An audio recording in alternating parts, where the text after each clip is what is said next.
Salve, salve, gente. Bem-vindos e bem-vindas. Vamos ter uma aulinha bacana sobre estrutura e função de proteínas. Bora lá? Então, vamos dar início aqui pelo nosso tema principal, proteínas. Proteínas são formadas por aminoácidos, beleza? Então, quando você tem aí uma sequência de aminoácidos interligados, eu chamo isso de proteína. E as proteínas, elas são abundantes em sistemas biológicos. Vejam nessa imagem aqui que nós temos uma célula bacteriana e nós temos a composição dessa célula. Percebam que 70% da célula é água, nada de novo aqui, né? E 30% são substâncias químicas. E dentro desses 30%, nós temos aí, por exemplo, 1% de íons inorgânicos, 3% de moléculas pequenas, 2% de fosfolipídios, 1% de DNA, 6% de RNA, 2% de polissacarídeos e 15%, atenção, 15% de proteínas. Então, realmente a quantidade de proteína dentro de uma célula é bem abundante. Ah, mas tu falou em célula bacteriana aí, Jussiano? Sim, nas células humanas também essas proporções são bem parecidas, tá? Podem ficar bem tranquilos nesse sentido.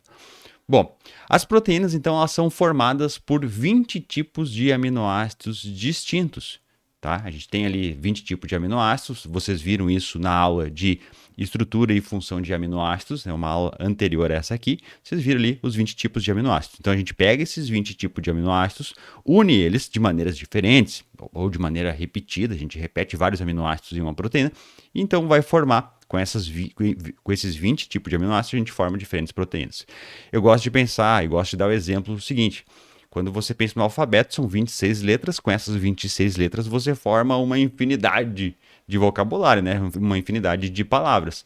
É mais ou menos o que acontece com as proteínas. Então, com esses 20 tipos de aminoácidos, a gente forma diferentes proteínas, porque a combinação desses aminoácidos de maneira diferente em uma cadeia pode gerar proteínas diferentes. E aqui nós temos um exemplo da insulina, que possui 51 aminoácidos.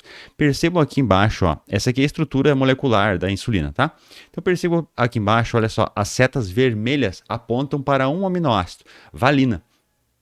Olha só quantas valinas a gente possui nessa estrutura. Uma aqui, outra aqui, outra aqui, outra aqui. 4. Então, o que eu falei para vocês? Os aminoácidos se repetem em uma cadeia polipeptídica ou em uma proteína. E olha só como isso é interessante. As proteínas elas podem conter centenas de aminoácidos em diferentes posições.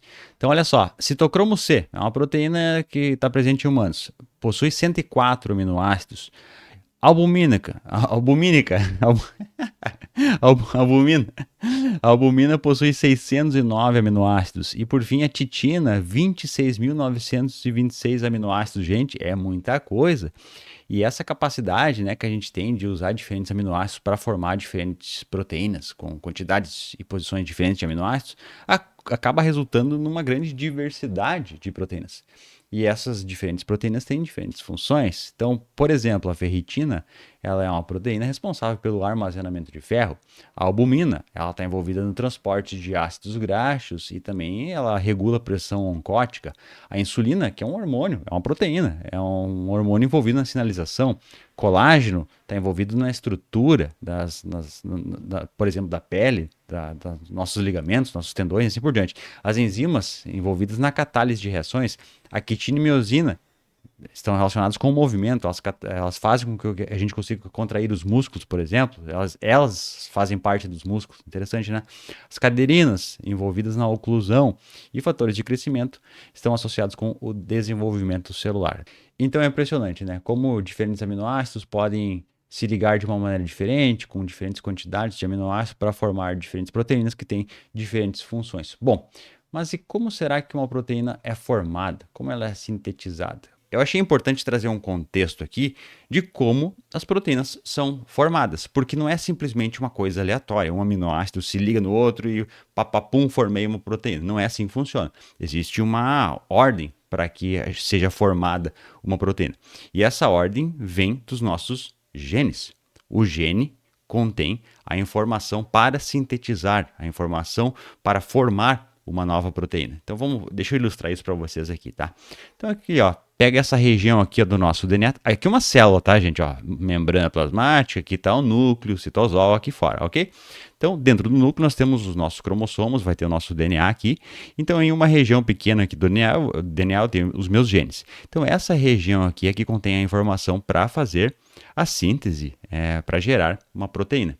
Então, o que tem que fazer para ser formada uma proteína?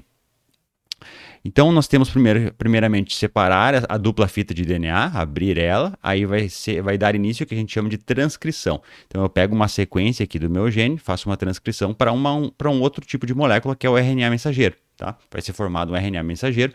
O RNA mensageiro pode sair do núcleo para o citosol. Gente, o DNA não vai sair, né? Por isso que eu tenho que ter uma molécula mensageira. Então, o RNA mensageiro é essa molécula que vai levar essa informação do gene para gerar nova proteína. Tá? Então, o RNA mensageiro vai sair do núcleo, vai para o citosol, onde ele vai encontrar o ribossomo.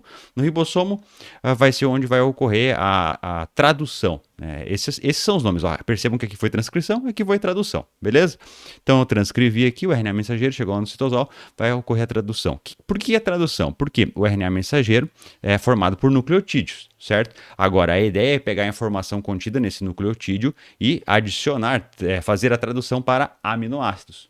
Então, quem faz essa tradução aqui vai ser o ribossomo. O ribossomo, com a entrada do RNA mensageiro, também vai ter a entrada dos aminoácidos livres, que estão ligados ao RNA transportador.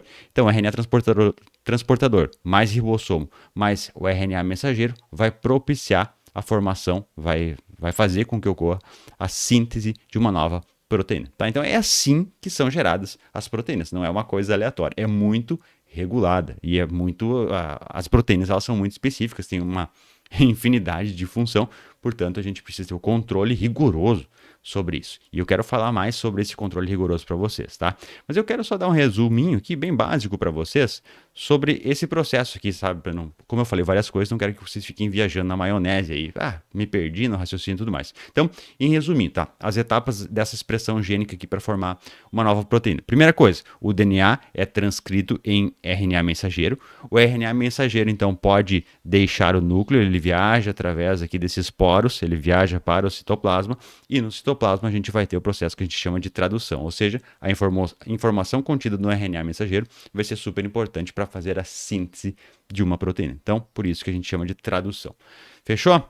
Nessa ilustração aqui, nós vemos o exemplo de uma organização espacial das proteínas. Então, nós vamos falar sobre a estrutura primária, a estrutura secundária, a estrutura terciária e, por fim, a estrutura quaternária. Algumas proteínas não possuem estrutura quaternária, tá? Mas todas vão possuir isso até a estrutura terciária. Então, gente, a forma como a estrutura das proteínas se organiza no espaço depende da sequência de aminoácidos da cadeia e de como esses aminoácidos são influenciados por carga, por tamanho, por afinidade pela água e assim por diante, ok? Então, vamos explorar cada uma dessas estruturas a partir de agora. Tá? Destacando, pessoal, o que a gente está conversando agora? Estamos falando sobre estrutura de proteínas. Começando pela estrutura primária. A estrutura primária é a sequência de aminoácidos, tá? A sequência de aminoácidos em uma proteína é denominada estrutura primária. Essa estrutura é determinada geneticamente, como eu falei para vocês. A informação está lá nos nossos genes. A ligação peptídica possui um caráter muito interessante, tá? Então, o que é a ligação peptídica mesmo? Eu falei para vocês na aula anterior. A ligação peptídica é a ligação entre dois aminoácidos. Então, quando o aminoácido 1 se liga ao aminoácido 2, eu formo uma ligação peptídica. Beleza? Tá? Qualquer dúvida é só voltar na aula anterior. Mas a ligação peptídica, ela possui um caráter de dupla ligação parcial. O que significa isso, tá? Primeira coisa, é uma ligação que ela é considerada curta, ela é rígida e ela é planar. Bom, por que eu estou falando isso para vocês? Por que é interessante vocês entenderem isso? Porque essa ligação mais curta, rígida e planar impede a rotação livre entre o carbono da carbonila e o nitrogênio da ligação. Estão vendo aqui essa ligaçãozinha que eu estou mostrando para vocês aqui, ó? Então, essa ligação aqui que ela é rígida e planar, é entre o carbono da carbonila e o nitrogênio da ligação. Isso dá estabilidade à estrutura proteica. Senão, imagina que tudo ia ficar girando, não ia dar certo, né, gente? Olha só. Então, essa ligação aqui tem pouca, vamos dizer, pouca rotação e pouca flexibilidade, tá? No entanto, as ligações entre os carbonos alfa e os grupo amino, ou o grupo carboxila, que eu estou mostrando aqui para vocês, ó, aqui essa ligação que pode fazer rotação. Inclusive a setinha está mostrando aqui a rotação acontecendo.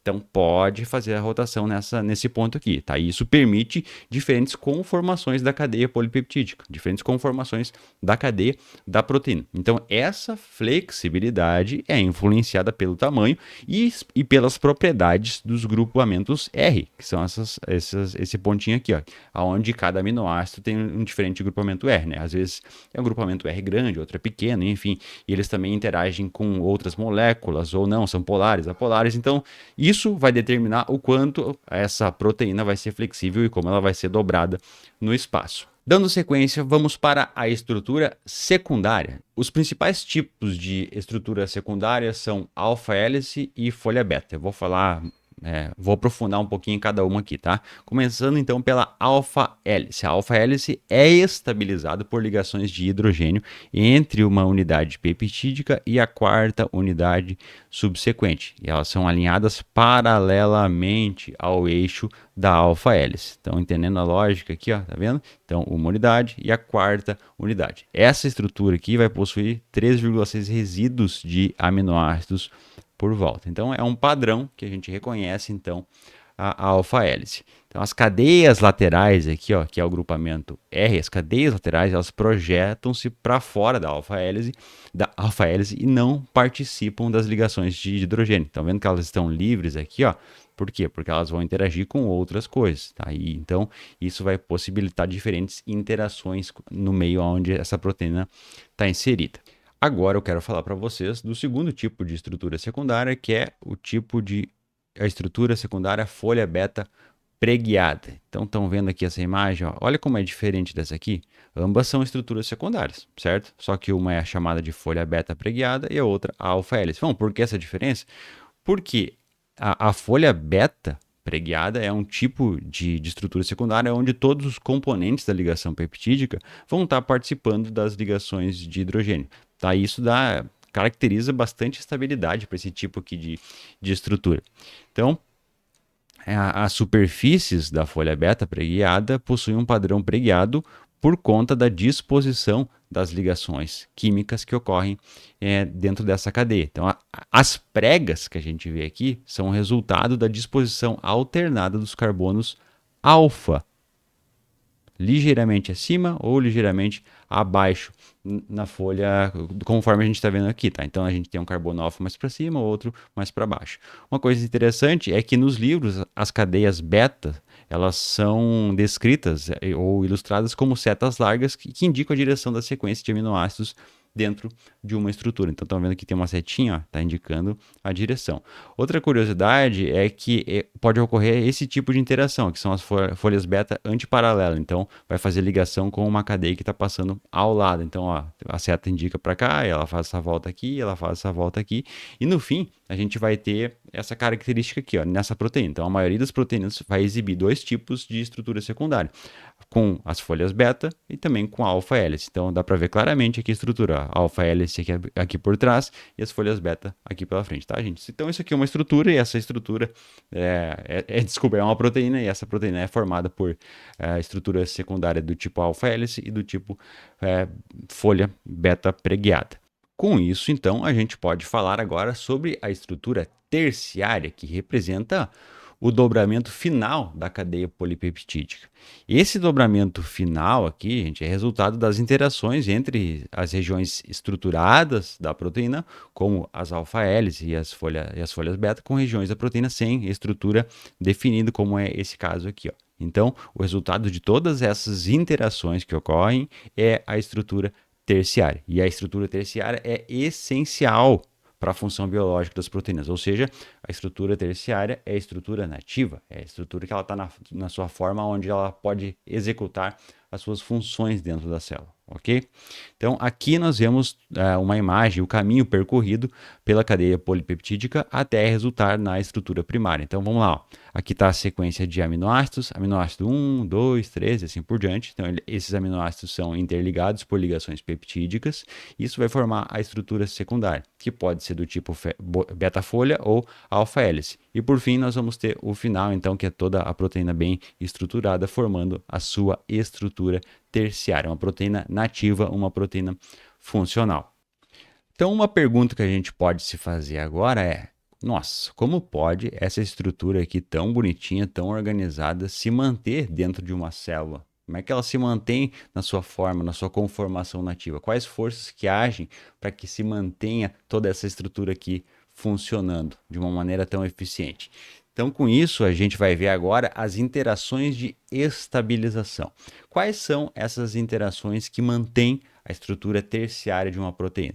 Eu vou falar para vocês aqui sobre as ligações de hidrogênio, vou falar sobre as interações hidrofóbicas, vou falar para vocês sobre as ligações iônicas, sobre as pontes de sulfeto e também sobre as forças de Van der Waals. Bom, então vamos começar com a ligação de hidrogênio. Nesse caso aqui, as cadeias laterais dos aminoácidos que contêm hidrogênio ligado ao oxigênio ou nitrogênio podem formar as ligações de hidrogênio com átomos ricos em elétrons. Então é dessa maneira aqui que a gente vai formar a ligação de hidrogênio, que é super importante em bioquímica. O segundo tipo de interação aqui, pessoal, são as interações hidrofóbicas. Como é que ocorre esse tipo de ligação? Na verdade, não é ligação, na verdade é um tipo de interação. Então, os aminoácidos das cadeias laterais hidrofóbicas tendem a ficar localizados no interior de uma proteína, onde se associam com outros aminoácidos hidrofóbicos. Ou seja, vai ocorrendo uma repulsão, a água vai fazendo com que esses aminoácidos se posicionem em um local onde não tem água. Então, todos os aminoácidos hidrofóbicos vão se posicionar, por exemplo, dentro de uma proteína, protegidos da água, certo? O outro tipo de ligação, a ligação iônica ou interações iônicas, ocorre entre grupos carregados negativamente, como é o caso do grupo carboxila, tá vendo aqui ó, uma carguinha negativa, que essa carga negativa está presente na cadeia lateral do aminoácido aspartato, ou então poderia ser também do glutamato, tá? Só para exemplificar.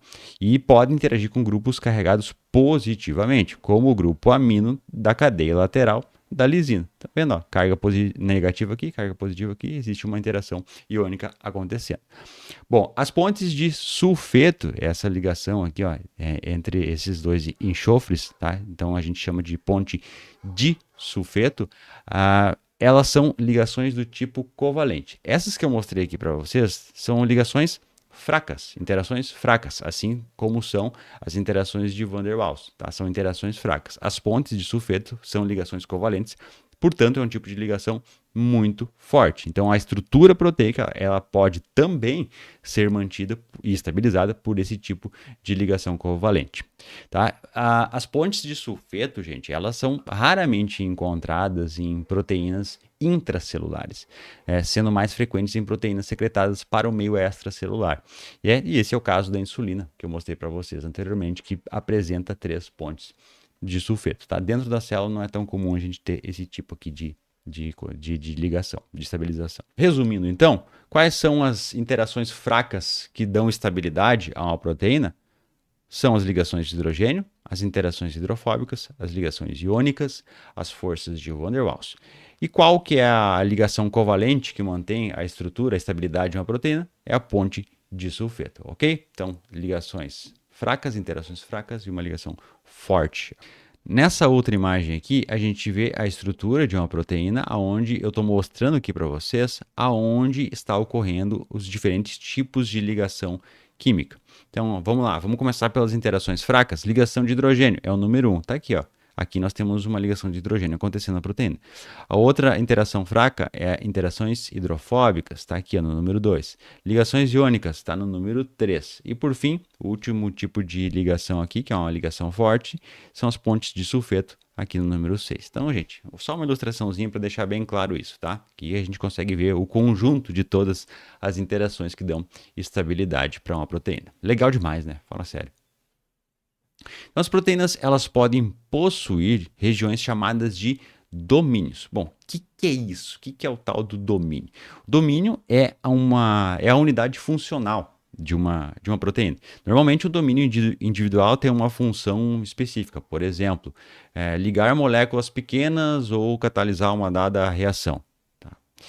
Em proteínas com mais de 200 aminoácidos, por exemplo, é comum a gente encontrar um, dois ou até mais domínios. No caso da imunoglobulina que eu estou mostrando para vocês, que é a imunoglobulina G, as cores diferentes aqui representam os diferentes domínios. Se a proteína tem mais de um domínio, como é esse caso aqui, cada domínio funciona de maneira independente. Então percebam que a gente tem diferentes domínios e cada domínio que executa uma função. Gente, é uma proteína. E ela vai ter esses diferentes domínios que vão estar catalisando diferentes ações. Nesse outro exemplo aqui, nós temos a proteína gliceraldeído 3-fosfato deshidrogenase. Ela apresenta dois domínios diferentes, então um domínio na cor laranja e um domínio na cor azul. Então, só para ilustrar para vocês, duas proteínas diferentes que possuem diferentes domínios. Bueno, e o que eu quero falar para vocês agora é sobre o dobramento, o enovelamento dessa proteína, porque isso é fundamental. Gente, pensem o seguinte, tem uma frase clássica dos livros que é a função da proteína depende da sua estrutura. Se a proteína perde a estrutura, perde a sua estrutura nativa, ela deixa de funcionar. Então ela tem que estar totalmente estruturada, ela tem que estar dobrada, ela tem que estar enovelada para ser funcional, ok? Então isso aqui que vocês estão vendo, isso aqui é a forma funcional. Se ela desnatura, se ela se abre todo, perde a função. Ela precisa estar assim, totalmente estruturada, tá? Então, o dobramento ou o enovelamento proteico é essencial para que as proteínas adquiram sua forma e sua função. Mas como esse processo acontece? O processo de dobramento de uma proteína começa quando a proteína é sintetizada. Então, vocês têm que lembrar agora daquela primeira imagem que eu mostrei para vocês do ribossomo, da proteína sendo formada no ribossomo, ali no citosol, ok? Então, conforme o ribossomo vai sintetizando essa proteína, primeiramente ocorre a formação das estruturas secundárias, como as alfa-hélices e as folhas beta. Então, essas estruturas, a formação delas é guiada pelo efeito hidrofóbico, no qual regiões hidrofóbicas se agrupam, se afastando da água. Em seguida, essas pequenas estruturas vão acabar. Vou mostrar aqui, eu estou fazendo com a mão, vou mostrar aqui na tela para ficar mais fácil, tá? Então, em seguida, essas pequenas estruturas aqui secundárias vão acabar se combinando, formando uma organização mais complexa. Então, o processo continua até que a proteína atinja a sua estrutura terciária, que é a forma final, a forma funcional, e ela vai ser estabilizada por uma série de interações que eu falei para vocês anteriormente, né? Interações entre os seus aminoácidos. Mas o que acontece quando o enovelamento da proteína falha, tá? Quando ocorre um defeito no dobramento dessa proteína? Vamos pegar essa imagem aqui que eu achei bem interessante. Aqui nós temos a dobradura de um papel. Se acontecer uma má dobradura do papel, não vai adiantar nada, não vai funcionar, né? Não vai ganhar essa forma aqui. Então vai para o lixo.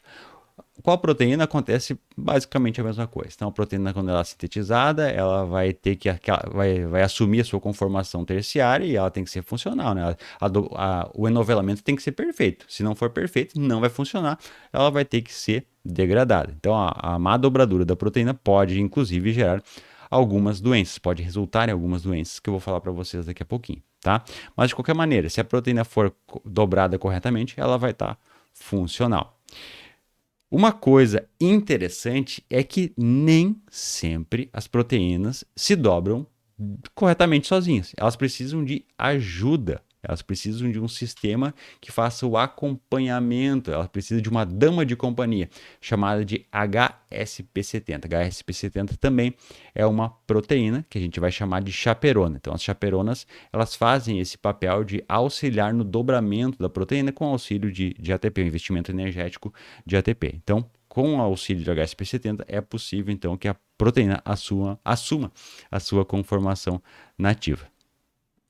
Por que isso acontece? Porque a HSP70 garante um ambiente adequado para o enovelamento correto, tá? Sem outras coisas interagindo com essa proteína que está recém sendo formada. Então, é uma espécie de proteção para que o dobramento da proteína ocorra da melhor maneira possível. E aqui cabe uma observação. Nem todas as proteínas se dobram completamente. Algumas proteínas permanecem desordenadas propositalmente. Elas possuem regiões flexíveis que é o caso aqui que eu estou mostrando para vocês, essa região aqui permite que múltiplas interações, tá?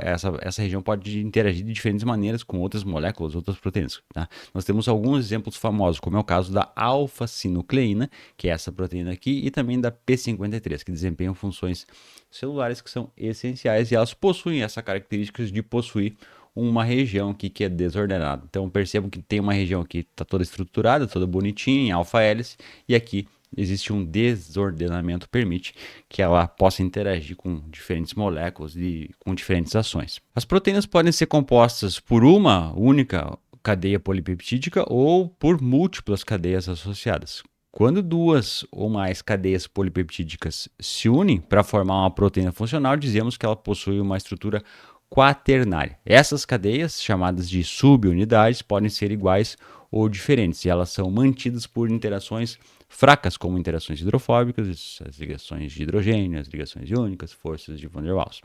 Certo? Então, ó, só para ilustrar, para isso deixar bem claro para vocês, tá, pessoal? Aqui nós temos um exemplo de uma proteína, um polipeptídeo com estrutura terciária, e dependendo da proteína, se ela tiver nessa estrutura aqui, ela já vai estar funcional. Porém, algumas proteínas só funcionam quando elas são agrupadas com outras subunidades, como é esse caso aqui que tem 4 subunidades, tá? Então isso aqui a gente vai chamar de estrutura quaternária. Se tivesse, por exemplo, não é quaternária porque tem 4 subunidades, tá? É quaternária porque tem mais de uma cadeia polipeptídica. Então, um dos exemplos que a gente tem, que é na bioquímica mais conhecido, é a estrutura da hemoglobina, que é uma estrutura quaternária. A hemoglobina é uma proteína que transporta oxigênio no nosso sangue. Ela é formada por 4 subunidades polipeptídicas, sendo 2 do tipo alfa e 2 do tipo beta. Então, agora que eu já falei para você sobre a estrutura das proteínas, eu posso falar a consequência disso. Dependendo do tipo de conformação que essa proteína assuma, ela pode ser convertida em uma proteína fibrosa ou uma proteína globular. Quero começar falando sobre as proteínas fibrosas. Então, o colágeno, o famoso colágeno, é a principal proteína estrutural do nosso organismo. É a proteína mais abundante nos vertebrados e tem um papel muito importante, papel essencial, na resistência dos tecidos. O colágeno que fornece parte das resistências que a gente vê nos tecidos. A composição do colágeno é baseada apenas em 3 aminoácidos, que é hidroxiprolina, prolina e glicina. Então, esses 3 aminoácidos aqui, juntos, ele formam uma hélice tripla que dá essa resistência, que vai formar a fibra do colágeno, que dá bastante resistência. Então, pensa no fio de estender roupa aí da sua casa, dá uma olhadinha nele, ele é todo entrelaçado, certo? Então, quanto mais entrelaçamento eu tiver ali, mais resistência eu vou ter, que nem um cabo de aço, né? O cabo de aço é basicamente isso. Então, o colágeno é basicamente isso, né? Um conjunto aqui de entrelaçamento de subunidades que vai formar, então, essa fibra muito resistente. E aí, aonde o colágeno está envolvido, né? O colágeno, a proteína colágeno está envolvida em cartilagens, ossos, tendões. Eu trouxe o exemplo aqui da pele, né? Conforme a gente vai envelhecendo, a gente vai perdendo um pouco do colágeno. Então a gente vai tendo essa característica de envelhecimento, aparecendo algumas rugas na nossa pele. Então, em parte, é por conta do colágeno que está se indo embora por conta da idade. Nós temos também aqui a gelatina. Se você ainda não tinha se dado por conta, a gelatina é formada por colágeno, tá? E aí, se vocês querem saber como ocorre, como é que faz para ser formada a gelatina, bom, pega um monte de couro de animal lá, de tendão, sei lá mais o que, ferve tudo e aí vai ter a extração do colágeno para fazer a gelatina. Então é bem tenso, né? Não é muito bonito. Outra proteína estrutural que é essencial é a alfa-queratina. Ela é formada por 2 ou 3 cadeias em alfa-hélice. Então essas cadeias elas vão se unir lateralmente, criando fibras que são extremamente resistentes. Essa estrutura faz com que a alfa-queratina seja um componente estrutural essencial para a nossa pele, para nossas unhas, para o cabelo, para chifre, para casco, para penas e assim por diante. A outra proteína fibrosa que eu quero trazer de exemplo aqui é a fibroína. Tá vendo que ela tem uma característica diferente das outras, ó, das outras proteínas? Aqui a gente tinha uma fibra longa, composta basicamente por alfa-hélices. No caso aqui da fibroína, nós temos uma predominância da estrutura do tipo folha beta preguiada. Onde nós encontramos a fibroína, a gente vai encontrar na seda e também em teias da aranha. Isso vai dar resistência e flexibilidade, né? Tendo fibroína, a estrutura vai ter resistência e flexibilidade. Então, esses foram os exemplos de proteínas fibrosas. Agora eu quero falar para vocês das proteínas globulares. Por que elas são globulares? Olha, não precisa de muita investigação para saber isso aqui, né? Porque elas são esféricas e elas são proteínas que normalmente são solúveis em água. Essas proteínas são muito dobradas, elas têm todo esse novelamento que é extremamente complexo e cria uma estrutura que combina o interior que é hidrofóbico com uma superfície que é hidrofílica, ou seja, o lado externo aqui da proteína está em contato com água, enquanto que o meio dela não está em contato com água. Então, essas proteínas estão envolvidas em diversas funções do nosso organismo, como, por exemplo, catálise, atuando como enzimas que aceleram reações químicas. Essas proteínas globulares também atuam no transporte, carregando substâncias pelo corpo. Essas proteínas globulares também estão envolvidas na regulação, controlando processos biológicos, estão envolvidas na defesa, compondo o sistema imunológico e também outro exemplo, são proteínas motores que realizam a contração muscular. Eu tenho uns exemplos aqui de proteínas globulares. Vamos lá, mioglobina e hemoglobina. São essenciais no transporte e armazenamento de oxigênio.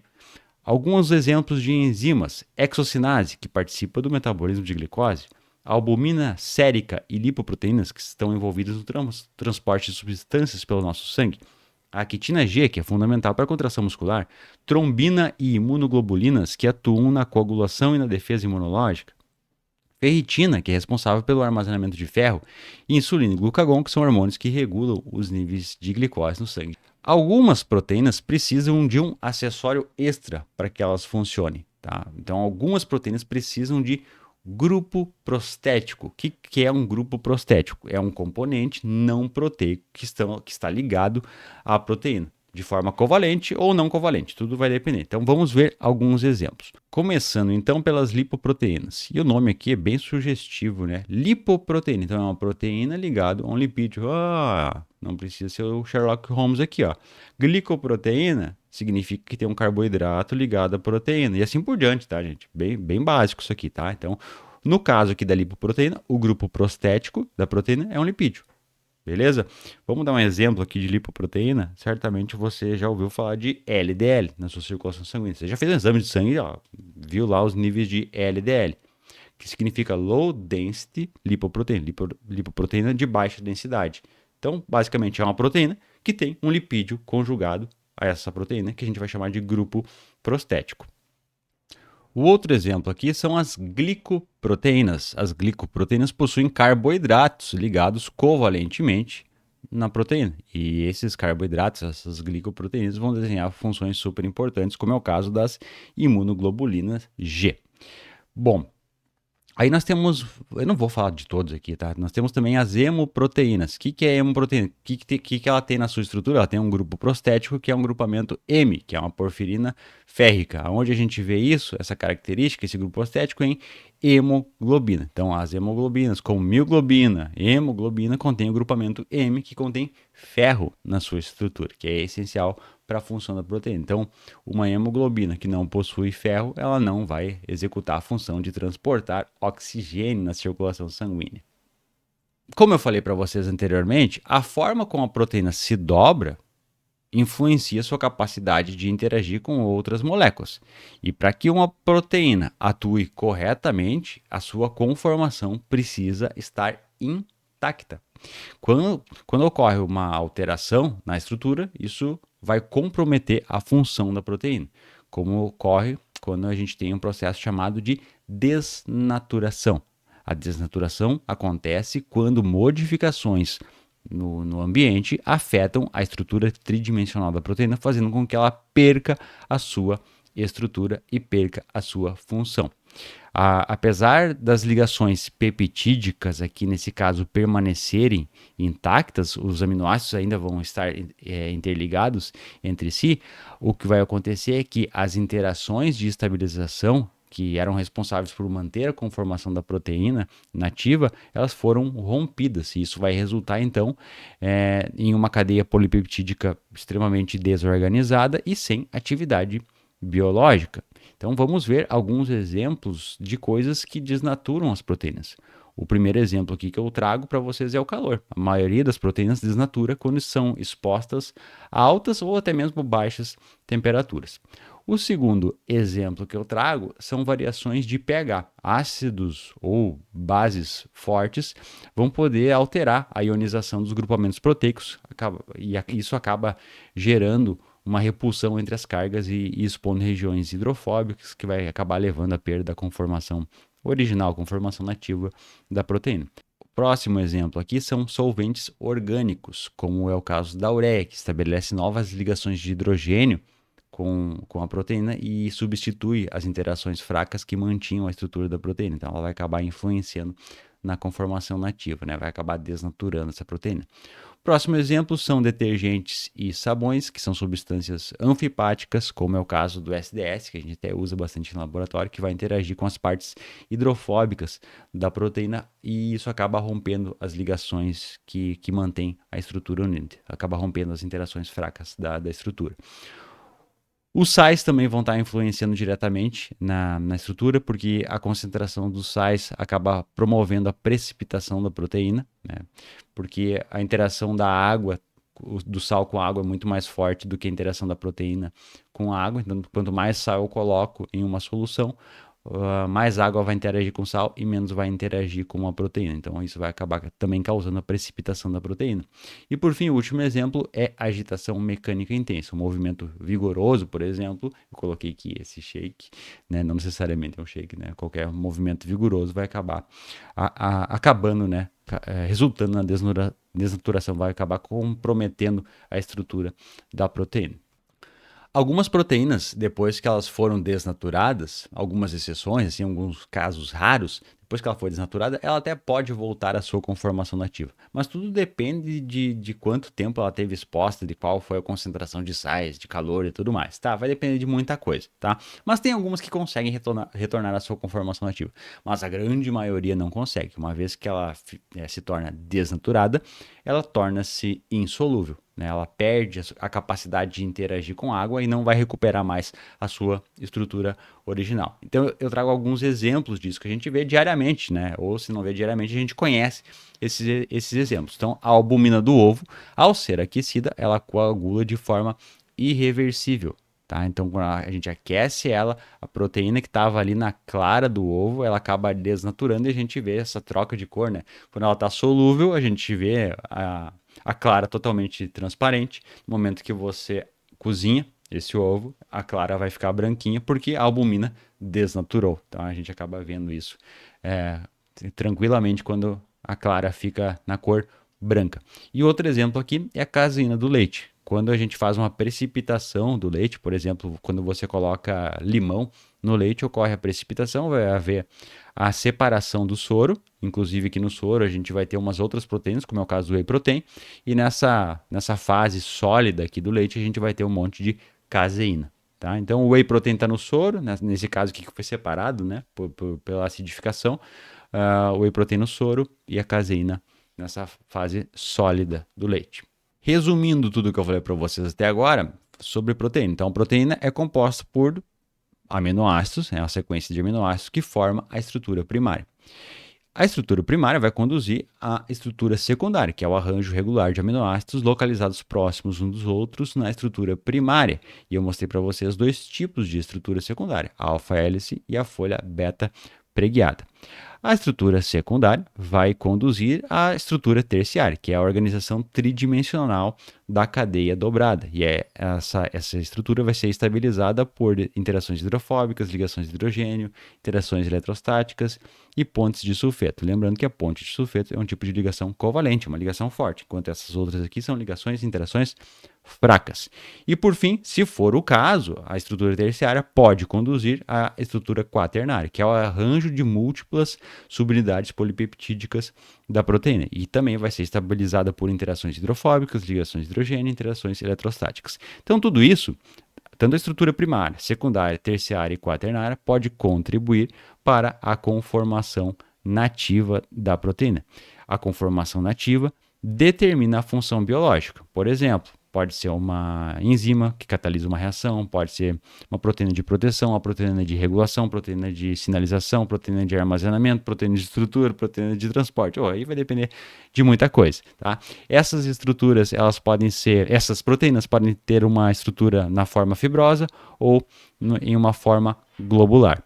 Algumas proteínas elas podem ser dobradas de maneira espontânea, sozinhas, né? Não precisa de auxílio, enquanto outras precisam de uma dama de companhia, que é o caso das chaperones, que vão auxiliar no dobramento dessa proteína, na organização da proteína, para que ela se torne uma proteína funcional. Bom, algumas situações podem levar à desnaturação das proteínas, como é o caso de ureia, o calor elevado ou a temperatura muito baixa, pHs extremos, solventes orgânicos, tudo isso vai levar a uma perda da estrutura secundária, uma perda da estrutura terciária, que vai conduzir à perda de função. Como eu falei para vocês, algumas proteínas podem se recuperar após o processo de desnaturação, recuperando a sua conformação nativa. Mas isso é muito raro, tá? A maioria das proteínas não vai conseguir retornar à sua conformação nativa e vai ser uma desnaturação irreversível. Então agora a nossa missão é falar sobre função das proteínas, que, nossa senhora, como tem função diferente. Nessa imagem ilustrativa aqui, a gente pode ter uma noção. A primeira função que eu quero destacar aqui é a função estrutural, e aí temos o exemplo do colágeno, que vai ter essa função. O segundo exemplo é o exemplo de transporte, por exemplo, o GLUT4, que é um transportador de glicose através das membranas plasmáticas. A hemoglobina é uma proteína também de transporte de oxigênio no sangue e assim por diante, tá? O outro exemplo aqui são as enzimas, que regulam, por exemplo, diversas vias do nosso metabolismo, catalisam uma série de reações químicas, tá? Outro exemplo são os receptores de membrana, que são eles os responsáveis por fazer o reconhecimento, né, do que está no meio extracelular e passam essa informação para o meio intracelular. Aí nós temos as proteínas de sinalização que vão estar presentes dentro da célula. A gente vai ter proteína intracelular de sinalização, assim como a gente vai ter proteína extracelular. As proteínas de sinalização extracelular normalmente a gente chama de hormônios. E aí nós temos também as proteínas que fazem a manutenção do nosso genoma, a manutenção do nosso DNA. Aí nós temos outros exemplos como as imunoglobulinas, que são os anticorpos, obviamente são proteínas. Nós temos aquelas proteínas que estão relacionadas com a captação de sensações, sei lá, captação da visão, de olfato e assim por diante, né? A gente vai ter, por exemplo, nos nossos olhos, a gente tem uma proteína que é a rodopsina, ela é sensível à luz, é ela que faz esse reconhecimento de luz. Então, nós vamos ter algumas proteínas também relacionadas com o movimento, como é o caso da actina e a miosina, que eu já falei brevemente na aula de hoje. Mas eu quero vou aprofundar um pouquinho em cada uma dessas proteínas, tá? Começando com as enzimas. Pessoal, a gente vai ter uma aula só de enzimas, né? A próxima aula que a gente tem vai ser de enzimas. Essa aula aqui já está no canal, é só procurar aí que vocês vão encontrar, tá? Então, as enzimas, elas são proteínas que atuam como catalisadores biológicos, que esses catalisadores biológicos têm a função de acelerar reações químicas sem serem consumidas ao longo do processo. Então, elas catalisam a reação e depois que ela catalisou a reação, que ela formou um produto, a enzima vai estar pronta de novo para catalisar outra reação. Sem as enzimas, muitas reações essenciais para a nossa vida, são reações vitais, seriam inviáveis. Então, a vida não seria possível sem as enzimas. Olha que bonito isso. Aqui nós temos os exemplos das proteínas estruturais. Então, aqui a gente vê duas células. Nessas duas células a gente tem a cor rosa, que é o núcleo, e nós temos dois tipos de proteínas marcados aqui em amarelo. Nós temos um tipo de proteína de citoesqueleto e em cinza nós temos outro. E aqui nós temos microtúbulos marcados na cor verde. Então, muito bonito, né? Essas imagens aqui de uma microscopia de fluorescência. E aí, o citoesqueleto também é super importante para fazer o transporte de muitas coisas, inclusive o transporte de mitocôndrias. Vejam que as mitocôndrias, elas estão andando entre parênteses, tá? Entre aspas aí, porque elas não estão andando, elas estão sendo transportadas através do citoesqueleto para outras regiões. Então, não pense que as mitocôndrias, elas estão estáticas dentro da célula, elas estão em movimento, elas se deslocam para uma região onde há uma maior necessidade energética. Quem que faz isso? Quem transporta é uma dupla de proteína muito interessante que eu já vou falar para vocês, tá? Então, uma outra coisa interessante que eu tenho que destacar aqui sobre essas proteínas do citoesqueleto é que elas são capazes de gerar esses movimentos em células que não possuem um sistema locomotor como o nosso, não possui perna, não possui pé, né? As proteínas do citoesqueleto que são responsáveis por fazer essa contração que faz com que a célula se desloque atrás de uma bactéria aqui, que é o nosso exemplo, né? Aqui também nós temos um exemplo de uma célula fagocitando uma outra substância aí que está fluorescente. Aqui nessa outra imagem, então, nós temos uma vesícula sendo transportada. Quem faz esse transporte, quem é responsável por esse transporte é duas proteínas, cinesina e dineína. Né? Cada uma transporta para um lado. Então a gente vê. Isso aqui é uma ilustração, tá? Não vamos pensar que é uma microscopia, porque não é. É uma ilustração da cinesina transportando aí uma vesícula. Poderia ser, por exemplo, o transporte de uma mitocôndria. Né? Esse transporte vai ocorrer através dos microtúbulos. Então, uma extremidade da cinesina vai estar ligada à vesícula que está sendo transportada e a outra extremidade vai estar ligada aos microtúbulos que fazem parte do nosso citoesqueleto. Um outro exemplo de função de proteína é a contração muscular. Para que a gente faça a contração muscular, então a gente precisa de proteína. Mais especificamente duas proteínas, a quitina e miosina, elas deslizam uma sobre a outra, fazendo o encurtamento do músculo. Então, com auxílio, né, com a energia oriunda do ATP, a gente consegue fazer a contração muscular quando a quitina e a miosina fazem esse deslizamento uma sobre a outra. A gente consegue encurtar o nosso músculo. Então, mais um exemplo de função de proteína. Um outro exemplo são as proteínas de transporte. As proteínas de transporte, como o próprio nome já diz, elas transportam alguma coisa. Elas podem transportar alguma coisa do meio extracelular para o meio intracelular ou simplesmente transportar moléculas no nosso sangue, como é o caso da hemoglobina. Está no sangue, né, como o próprio nome diz, hemoglobina, e a mioglobina que está presente nos nossos músculos, a mioglobina que é a proteína responsável por fazer o transporte de oxigênio intramuscular. Bom, gente, só para exemplificar, tá? Esse exemplo aqui, essa proteína aqui, é uma proteína que é uma porina, ou seja, ela é um poro para passagem de alguma coisa. As aquaporinas são porinas que são proteínas que fazem transporte de água para dentro da célula. Então, aquaporina. Pegaram? Eu quero dar uma dica culinária aqui para vocês, que é o seguinte. Quando vocês chegarem no açougue, vocês verem esses dois tipos de carne aqui, ó, uma bem vermelhinha e outra um vermelho mais escuro, isso aqui está diretamente relacionado com o tempo que essa carne está ali. Quanto o vermelho for mais puxado para o escuro, isso significa um processo de oxidação do ferro presente na mioglobina. Então ele vai ter essa característica mais escura. Quanto mais recente for o corte da carne, mais o ferro vai estar na sua forma não oxidada, vai estar na forma de Fe2+. E isso faz com que a carne tenha essa característica aqui, um vermelho mais vivo, né? Então é por conta do processo de oxidação. Então quando você for no açougue, fuja desse tom de vermelho aqui, porque ele não é legal não. Significa que essa carne que já foi cortada há um bom tempo. Um outro exemplo de proteína são as proteínas de sinalização celular. E aqui a gente tem várias proteínas de sinalização, tá? Vamos lá. Sinalização extracelular, tá ali a insulina, que vai se ligar a um receptor de insulina. Então, é uma proteína que está presa à membrana, vinculada à membrana, uma proteína transmembrana, que vai fazer essa conexão entre a insulina e a célula. Dentro da célula, nossa, vão ter muitas proteínas aqui de sinalização, a P3-cinase, AKT, tudo isso aqui é proteína, tá, gente? mTOR. Então, tudo isso é proteína de sinalização. Aqui está uma proteína de transporte também, ó. Glicose, o GLUT4 faz o transporte de glicose através da membrana para dentro da célula e assim por diante, tá? Então, são exemplos de proteínas de sinalização celular. Um outro exemplo de proteínas de sinalização celular é irisina, que é uma molécula, uma proteína produzida pelo músculo. Quando o músculo contrai, produz irisina, a irisina entra na circulação sanguínea, viaja até o nosso tecido adiposo e faz com que ocorra uma alteração na cor do nosso tecido adiposo. Percebam que nós temos o tecido adiposo branco e o tecido adiposo marrom bege e o marrom, tá? Por que é marrom? Porque tem mais mitocôndria. Se eu tenho mais mitocôndria, significa que esse tecido consegue fazer a oxidação mais eficaz, mais acentuada de ácido graxo, de gordura, de lipídio. Então, quanto mais mitocôndria eu tiver no meu tecido, mais oxidação de gordura eu faço. Isso pode contribuir para o meu emagrecimento, certo? É isso mesmo. Então a erisina, ela induz uma mudança de cor do tecido branco para no caso do bege, porque vai tendo, conforme você se exercita, mais erisina é produzida e mais mitocôndria é produzida pelo tecido. Então o tecido que era branco se torna bege porque ele tem mais mitocôndria. Se tem mais mitocôndria, então ele poderá chegar até um tom marrom, poderá ser convertido em tecido adiposo marrom, que é bem interessante, né? Porque o tecido realmente fica mais eficaz na oxidação de gordura, o que é sensacional. E aqui, por fim, nós temos um outro exemplo aqui de proteína de sinalização, que é a ocitocina.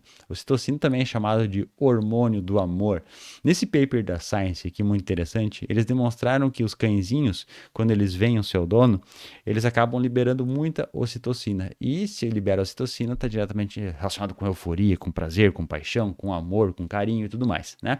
Então, o que esse paper aqui da Science traz é justamente isso. Quando os cãezinhos veem os seus tutores e fazem o contato visual, eles liberam ocitocina e por conta disso a gente vê aquela característica do cão sempre muito eufórico. Se você saiu por 1 minuto, 5 minutos, quando você volta é uma alegria. O cãozinho fica muito feliz porque ele está tendo uma explosão de ocitocina na mente, tá? E acontece com o dono também. Quando o dono vê o cãozinho, vê seu cãozinho, ele vê. Tem aquela sensação de amor também por rever o seu cãozinho. Então é bem interessante. Então uma dica que eu dou para vocês aqui é que quando vocês estiverem na rua, quando vocês se depararem com um cãozinho caramelo como esse, com esse olhar tão doce, tão bonito, evitem o contato visual. Não olhem no olho porque ele vai ter uma explosão de ocitocina e ele vai querer ir com você, vai querer te acompanhar na rua, né? E normalmente a gente não quer isso, um cachorro atrás da gente na rua, né? Então, não façam um contato visual para o cachorro não liberar essa quantidade de ocitocina. É uma proteína de sinalização que vai estar afetando diretamente o nosso sistema nervoso central. Show, né?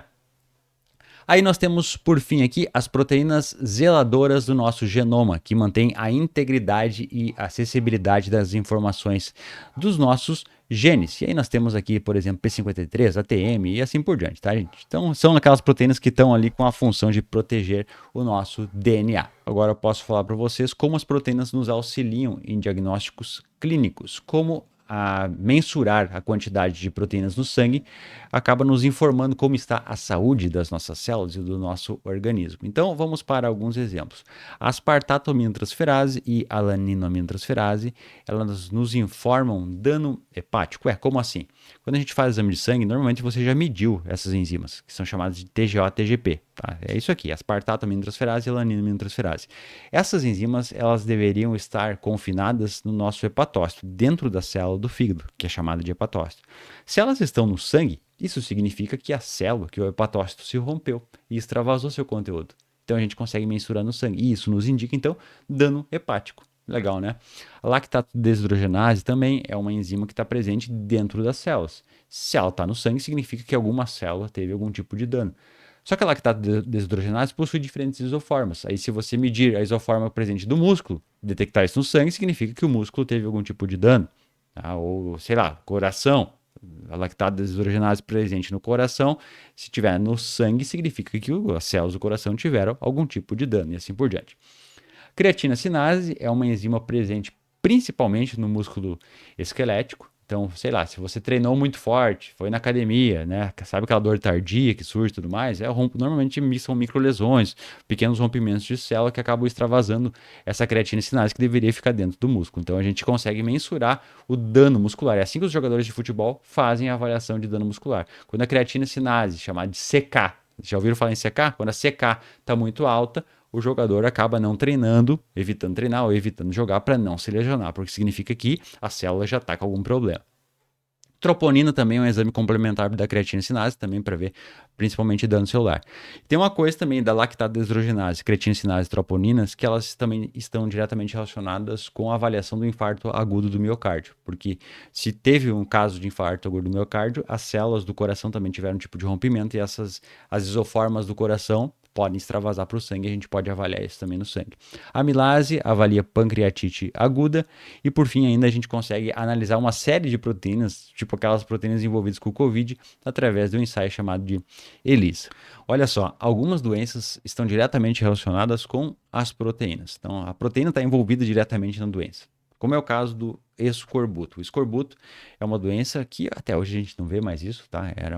Era comum na antiguidade. O escorbuto ela é desencadeada por uma carência de vitamina C.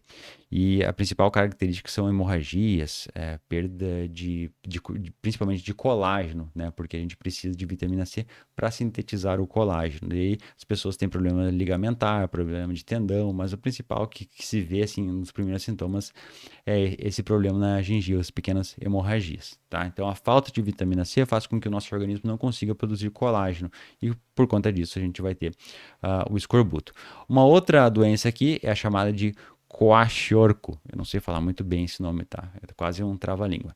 Mas qual que é a principal característica dessa doença? É uma má nutrição, principalmente pela deficiência da ingestão de aminoácidos essenciais. E os sintomas que a gente vê nessa doença, um dos sintomas, né, é essa barriga gigante que a gente chama popularmente de barriga d'água, que é uma distensão dos tecidos abdominais. Por que acontece isso, pessoal? Porque falta albumina na circulação sanguínea. A albumina é uma proteína muito importante para a regulação oncótica, ou seja, para segurar uma grande quantidade de água na circulação sanguínea. Se a criança não está ingerindo aminoácido suficiente, ela não consegue sintetizar albumina. E por conta disso, grande parte da água acaba indo para a região abdominal, acaba indo para a barriga. Aí nós temos a doença de Alzheimer e a doença de Parkinson, que tem um envolvimento direto com algumas proteínas. No caso do Parkinson, a gente tem o envolvimento da proteína alfa-sinucleína. Ela sofre um processo de agregação que acaba formando agregados maiores chamados de corpos de Lewy, que estão diretamente relacionados com a morte neuronal. Nós temos também na doença de Alzheimer a formação de agregados proteicos do peptídeo beta-amiloide na região do hipocampo. Então, as principais consequências do Alzheimer são a perda de memória, enquanto no Parkinson é o problema do movimento, o problema de marcha, aquele tremor que não para nunca, né? São algumas características dessas doenças que têm um envolvimento direto de proteínas. E por fim, nós temos a doença celíaca, que é um distúrbio inflamatório intestinal que é desencadeado pelo glúten, né? O glúten, na verdade, é usado como um termo geral, mas se refere a duas proteínas específicas que estão presentes no trigo, que é a gliadina e a glutenina. Então, essas duas proteínas que compõem o glúten, tá? No centeio existem outras proteínas e assim por diante, tá? Mas, de modo geral, o glúten são essas duas proteínas que vão causar, então, esse distúrbio inflamatório intestinal. Vejam só, então, gente, glúten é uma proteína, né? Na verdade, duas. Que interessante, né? Então, essas são algumas proteínas que estão diretamente relacionadas com algumas doenças. Aí nós temos uma outra doença que certamente vocês já estudaram bastante e conhecem bem, que é a diabetes tipo 1 e tipo 2.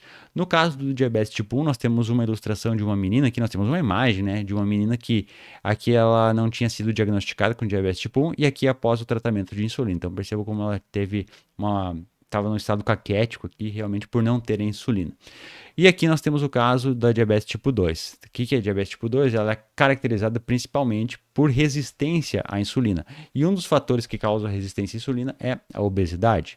Tem essa associação direta. Na diabetes tipo 1, é uma doença autoimune, o próprio corpo começa a atacar as células beta que produzem insulina, então a pessoa vai ter que fazer uso exógeno de insulina, vai se aplicar insulina diariamente, né, para o resto da vida, não tem o que fazer. Diabetes tipo 2, normalmente se toma fármacos por via oral ou, em casos mais graves, se aplica insulina também através de injeção de insulina. Mas, de modo geral, na diabetes tipo 2, normalmente quando as pessoas obesas emagrecem, elas têm uma tendência de melhorar, de diminuir essa resistência à insulina. Esse gráfico aqui é bem interessante para mostrar essa diferença entre os dois tipos de diabetes. Olha só. Então aqui nós temos um momento aqui de injeção de insulina. Aqui nesse eixo nós temos a concentração de açúcar no sangue e aqui nós temos o tempo. Então a pessoa foi lá, né? As pessoas foram lá e injetaram insulina. A pessoa normal responde da seguinte maneira. A pessoa saudável, normal ninguém é, né? A pessoa saudável responde da seguinte maneira após a aplicação de insulina. Tem uma redução de glicose no sangue. A redução da glicemia. Perfeito, depois normaliza. A pessoa com diabetes tipo 1 também, ó, aplicou insulina, reduziu a glicose do sangue. Tudo certo, é assim que tem que funcionar. Olha na diabetes tipo 2. A pessoa foi lá, aplicou a injeção de insulina e não aconteceu alteração nos níveis de glicose no sangue. Então, isso significa que essa pessoa aqui ela está resistente à insulina. Essa é a característica do diabetes tipo 2. Pode ter um monte de insulina, mas não vai funcionar. Tá? E aqui, do diabetes tipo 1, a insulina já tem um efeito bem importante, tá? Então, são dois tipos de diabetes, as duas são afetadas por um tipo de proteína, que é a insulina, um hormônio, né? Então era isso, gente. Muito obrigado pela atenção, muito obrigado por acompanhar até aqui. A próxima aula que eu recomendo para vocês é assistir a aula de enzima, que está aqui já no nosso canal, certo? Beijos, abraços e até!